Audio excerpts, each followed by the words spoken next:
Hello friends, my name is Wasim. Welcome to my YouTube channel advanced English with Wasim. आज के इस video में हम बात करने वाले हैं फर्स्ट फ्लाइट बुक से एक पोएम की जिसका नाम है अ टाइगर इन द जू, जिसको लिखा है लेस्ली नॉरिस ने।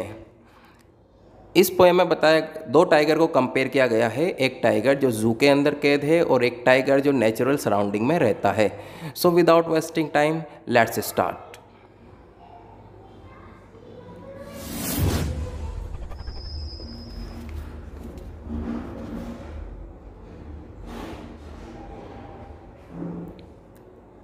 सो फ्रेंड्स, आइए शुरू करते हैं इस पोएम का line by line translation Hindi में। सबसे पहले देखते हैं this poem contrast a tiger in the जू with the tiger in its natural habitat. यहाँ पर दो वर्ड आए हैं, कॉन्ट्रास्ट जिसका मीनिंग होता है कंपेयर करना, और एक वर्ड आया है हैबिटेट जिसका मीनिंग होता है प्लेस ऑफ लिविंग यानी कि रहने की जगह। तो इस पोएम में दो टाइगर को कंपेयर किया गया है। एक टाइगर वह है जो जू में कैद है, बिहाइंड द बार है, और एक टाइगर वो है जो नेचुरल सराउंडिंग में है। ये बताया गया है कि जो जू वाला टाइगर है इसको एक्चुअल में कहाँ होना चाहिए था। And the poem moves from the zoo to the jungle and back again to the zoo. ये जो पोएम है कहाँ से शुरुआत होती है? जू वाले टाइगर से शुरुआत होती है और जंगल वाले टाइगर से होती हुई वापस कहाँ पर आ जाती है? जू वाले टाइगर पर वापस आ जाती है। So read the poem silently once and से which stanzas speak about the tiger in the zoo and which ones speak about the tiger in the jungle. यानी पोएम पढ़कर आपको बताना है कि कौन सा स्टेंजाज जो हैं वो उस टाइगर के बारे में बात कर रहा है जो जू में है, और कौन सा स्टेंजाज ऐसे हैं जो उस टाइगर के बारे में बता रहे हैं जो जंगल में है। आइए शुरू करते हैं। First line, he stocks in his vivid strips.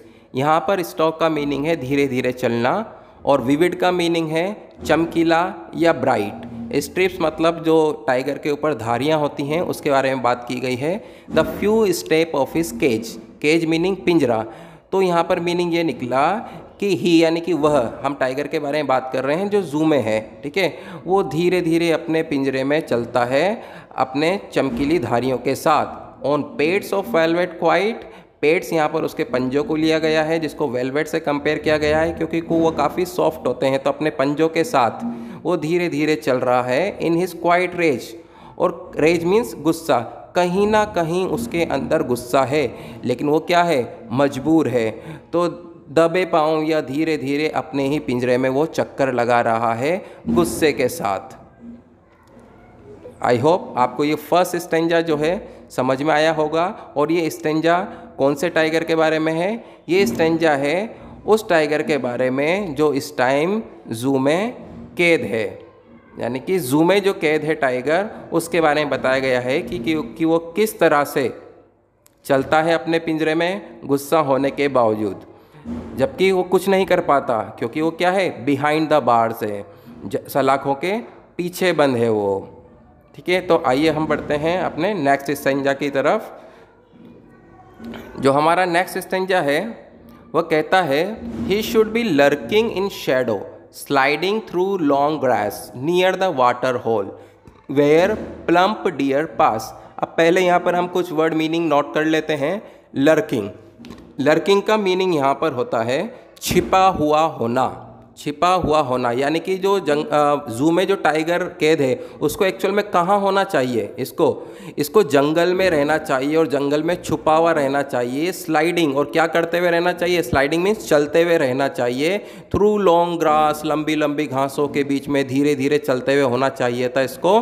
Near the water whole, और क्या करते हुए? मतलब पानी पीने के जो होल बने हुए होते हैं जंगल में जानवरों के लिए, वहाँ पर इसको होना चाहिए था। Where plump deer pass, plump मतलब मोटे ताज़े, जहाँ पर मोटे ताज़े हिरन पानी पीने के लिए आते हैं। तो एक्चुअल में इस शेर को कहाँ होना चाहिए था, या इस टाइगर को कहाँ होना चाहिए था? जंगल में होना चाहिए था, और हंटिंग करते हुए होना चाहिए था। यानी कि इसकी पोजीशन क्या होनी चाहिए थी? ये जंगल में होता, और वहाँ पर जो मोटे ताज़े हिरन पानी पीने के लिए आते हैं उनका शिकार करने के लिए उनको ताकता ये, और फिर उनका शिकार करने के लिए आगे बढ़ता धीरे धीरे घास में से होकर। स्लाइडिंग मतलब बिना आवाज़ के आगे की ओर बढ़ता और हिरन पर अटैक करता। ये यानी कि हंटिंग के लिए इसको जंगल में होना चाहिए था, क्योंकि इसकी नेचुरल जो पहचान है वो यही है।